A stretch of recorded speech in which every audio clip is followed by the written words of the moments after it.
It is 2:47 local time over the Norwegian Sea, just off the icy coast of northern Norway. The dark waters a critical flashpoint where the North Atlantic Treaty Organization's, NATO, surveillance network meets the operational threshold of Russia's northern fleet.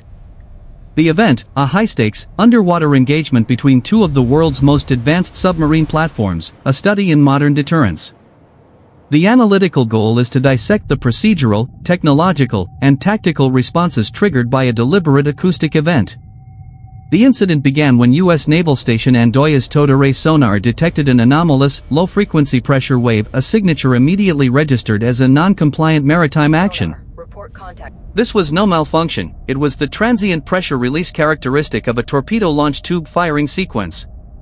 The involved platforms were the Russian Federation Navy's Project P-8A Yasen-M-class nuclear-powered cruise missile submarine, the K-561 Kazan, and the U.S. Navy's Seawolf-class nuclear-powered attack submarine, the USS Connecticut, SSN-22.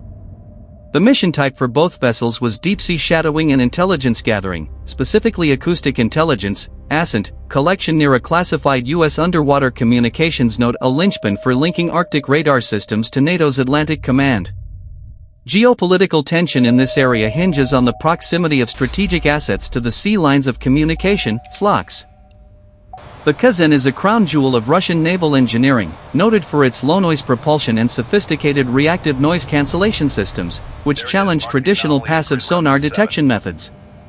However, the U.S. had already achieved a continuous tracking profile for over 48 hours via a combination of the Connecticut's sensitive wide-aperture array sonar.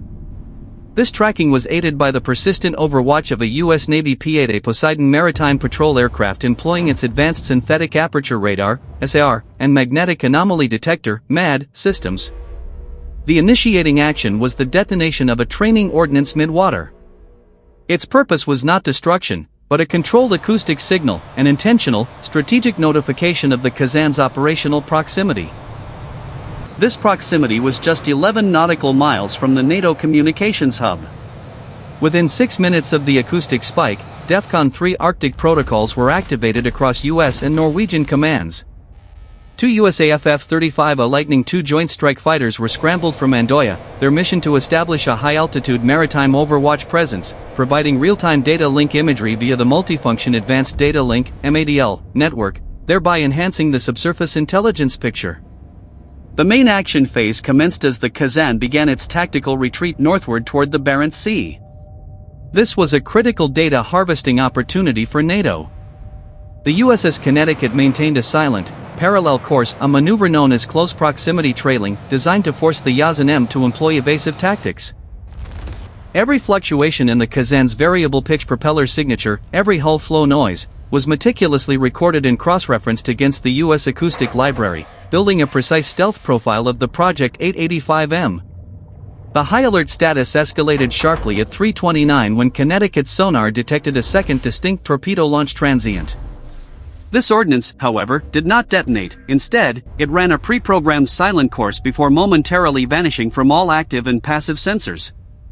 The realization inside the command center was immediate. This was a live-fire test of a new, highly stealthy torpedo guidance system specifically designed to defeat U.S. counterdetection and anti-torpedo countermeasures, ATC. This technical data, the torpedo's acoustic signature and disappearance profile, was a critical, involuntary intelligence disclosure by the Russian Federation Navy. The tactical turning point occurred at 4:37.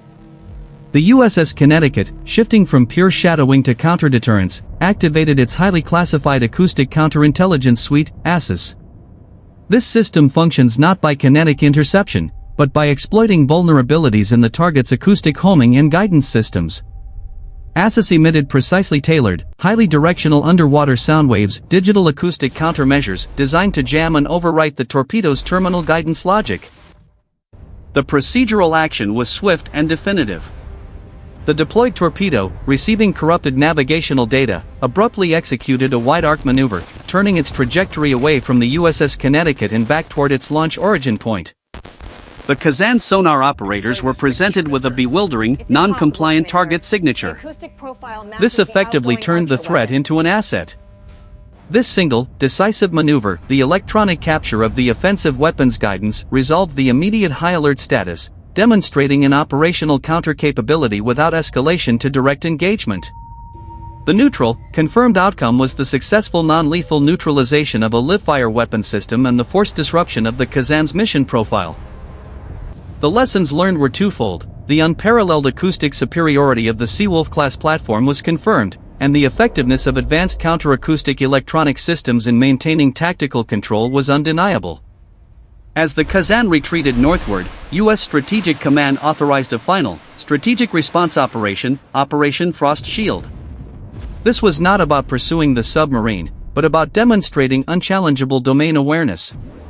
A nearby Arleigh Burke-class destroyer, the USS Roosevelt, was ordered to surface and transmit a single, high-power, broadband active sonar pulse across 300 nautical miles of the Arctic basin.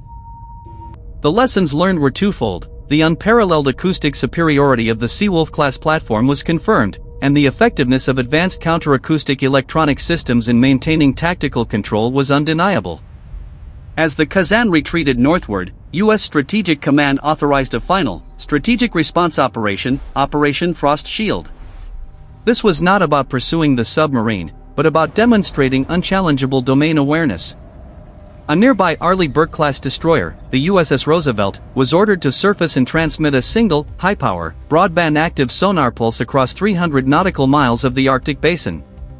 In the digital battlespace, information is the only hard currency. This signal was the underwater equivalent of a territorial challenge, a non-lethal, high-energy emission that instantly neutralized the Kazan's stealth advantage by forcing it to absorb and reflect the active pulse, exposing its precise location to every sensor in the region. Simultaneously, U.S. Space Command coordinated the tasking of Keyhole-class optical reconnaissance satellites, which used infrared detection to confirm the submarine's precise coordinates, affirming a complete sensor-to-shooter data chain. The strategic takeaway is the paradigm shift in modern naval deterrence. The engagement was a digital and psychological contest, not a kinetic one. The U.S. response demonstrated the ability to instantaneously manage, corrupt, and dominate the Arctic's data-driven battlespace, from deep-sea acoustic countermeasures to space-based infrared confirmation and high-energy electronic warfare jamming that briefly blinded the Russian communication grid. This professionalism and procedural discipline ensured the high alert status was resolved without casualties or collateral damage. The incident underlines a critical principle: control of the unseen electromagnetic and acoustic spectrum is now a more potent force projection than visible firepower, a chilling truth where the loudest message is often communicated through perfect, technological silence.